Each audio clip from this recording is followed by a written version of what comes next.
Now, the WikiLeaks founder, Julian Assange, has left the world divided. For many, he is a man fighting for the truth.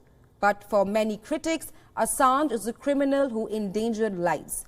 Since 2012, Assange has been on a run trying to escape an extradition to the United States. Last month, he was one step closer to being extradited. Now, the WikiLeaks founder has won the permission to appeal the extradition. In December, US government won the appeal against a London court ruling. This was the ruling that blocked Assange's extradition from UK.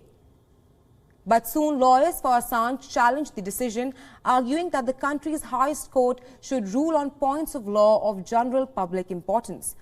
Assange's fiancée called the ruling a win in court. This as Assange supporters gathered outside the court in London. What happened in court today is precisely what we wanted to happen.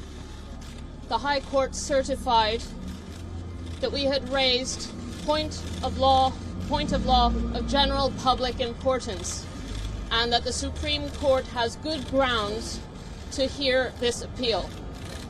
The situation now is that the Supreme Court has to decide whether it will hear the appeal. Julian Assange is wanted in the United States for releasing classified documents. Assange has spent most of the past decade either in custody or holed up in an embassy trying to avoid extradition. So let's go through some of the key details of his case. Now, Assange founded WikiLeaks in 2006. He created an internet-based dead letter drop website. This means leakers could drop any classified or sensitive information. On April 2010, a leaked video from a US helicopter emerged on WikiLeaks. The video showed an airstrike by the US military, one that killed civilians in Baghdad, including 2 news staff. Again, after nearly 3 months, about 90,000 documents carrying US military reports on the Afghanistan war were released. Now, same year in October, 400,000 classified military files on Iraq war became public.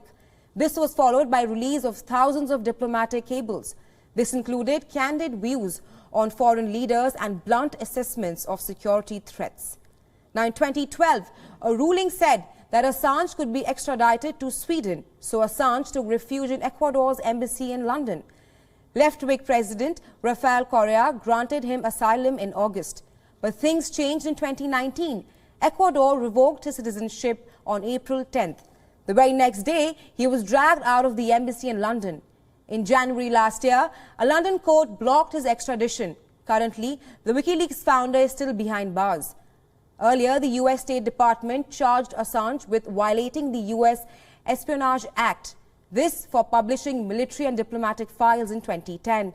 He now faces up to 18 charges, 17 of which fall under this act. Now, if convicted, he faces jail term of up to 175 years.